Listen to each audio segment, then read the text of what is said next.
হৃদয় কথা কয় সেই কথা চোখের কাছে নইরে গোপন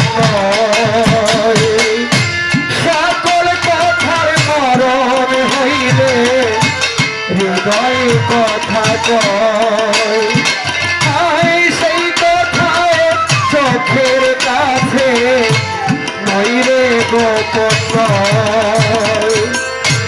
চোখেরই নামার সীমাদর একে একে মনের খবর চোখেরই নামার সীমাদর একে একে মনের খবর সেতে কইয়া যাবে তারা চোখে যা দেখিলাম তাই করিয়া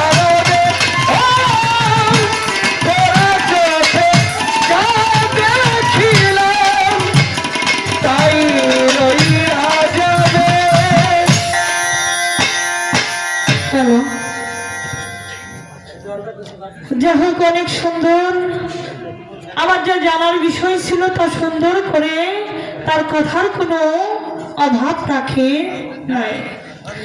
আজকে পাইছে একটা পৈতাটা গলায় নিছে, গলায় নেওয়ার পরে এই যে হাতে কিছু কি থাকে ঝাড়ুর মতো, এটা কি বলে ঝাড়ু, এক মুঠো অমুষ্ট ঝাড়ু থাকে।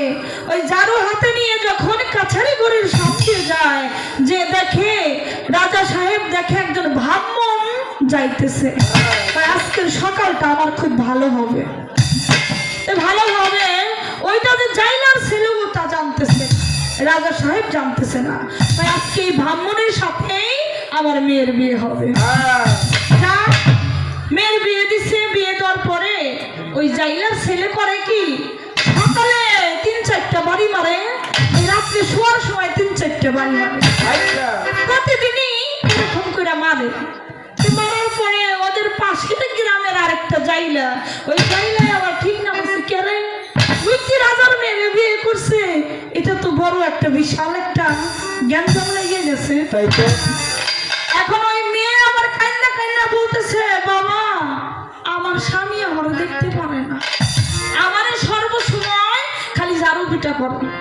এখন ঝাড়ু পিটা করে কয় মা আমি তো তোমার কিছুই দিতে পারবো না, একটা মন্ত্র শিখাই দেবে। কি মন্ত্র? বলবা কি ভাঙ্গা নারী ঠকর ঠকর পথে পাইলাম কইতা তোর জন্মের কথা কইয়া গেছে বেটা চুইতা। যখন এই কথা বলে, এই কথা বলার পরে কায়াই থামো তুমি আমার আগে মাইরো না, আমি আগে একটা সুরা পড়া নেই কয় বাচ্চা নারী ঠকর ঠকর পথে পাইলাম কইতা তোর জন্মের কথা কইয়া গেছে বেটা চুইতা। জাইলার ভয় পেয়ে গেছে, কি রে এরকম কথা জানো? আমি যে জাইলার ছেলে আমার স্ত্রী জানে কিভাবে? ওই সবাই তো সবকিছু গোলমাল হয়ে গেছে, আমার সব বেদের খবর চলে গেছে। আসলে বাবা কি বলবো কয় কোবার নাকি পারি বেকায়দার জায়গায় কোবার পড়ি পারা দিয়েছে শরীয়ত এলমে মারিফত। আপনি রাত 12টা বাজে এখন সব মাইরা ফেলাইলেন, আওয়াজ করতে যাইবেন। হ্যাঁ আবার আমজাদ শিকদার প্রশ্ন করেছে, আমি প্রশ্নের জবাব দেওয়ার জন্য চেষ্টা করব। তারপর একটা গান রাখি, তারপরে তার কথার মীমাংসা করার জন্য আমি প্রত্যেকটি রোহানি কদমে ভক্তি ভরে স্মরণ করি, আরো ভক্তি করি। আহলে বায়াত আহলে বায়াত আহলে বায়াত মাওলা আলী, মা ফাতেমা, ইমাম হাসান এবং হোসেন, তাদের পাক দরবারে আমি লাখো কোটি ভক্তি চুম্বন রাখি, ভক্তি রাখি আমার কাল্পে জমা রেখে আমি তাদের প্রতি মহব্বত করে ভালোবেসে ভক্তি ভরে স্মরণ করি, আরো ভক্তি করি। যার চরণে আমার এই পছা দেহ ছুটে দিয়েছি, মাঝ ভান্ডার শরীফ আলহাজ মাওলানা সৈয়দ হাবিবুল বশর আমার দরদির পাক কদমে লাখো কোটি ভক্তি চুম্বন রাখি, আরো ভক্তি করি ভান্ডার যত ওলিয়া আউলিয়া যে যাবে ঘুমানো এবং জাগ্রত অবস্থায় আছে সকলের রোহানি কদমে আমি ভক্তি ভরে স্মরণ করি। আরো স্মরণ করি যাদের জন্য এই ধরাধামে এই পৃথিবীতে এসেছি, সে হলো আমার মা, আমার বাবা।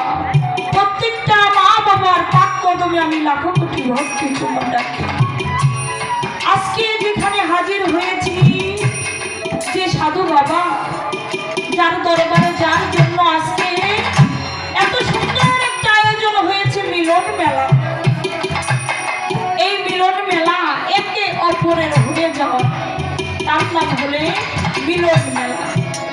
যে পর্যন্ত এই মিলন মেলায় তিল পরিমাণ খুদ থাকবে, সে পর্যন্ত এই মেলা অপূর্ণ থেকে যাবে। চাচি তারা, পাগল আভাস, পাগল কিস্তি,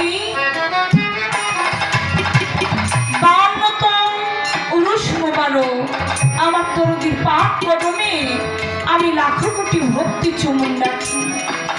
ভক্তি করি উনি যে একটা আল্লাহর ওলি, তা দেখলেই বোঝা যায়।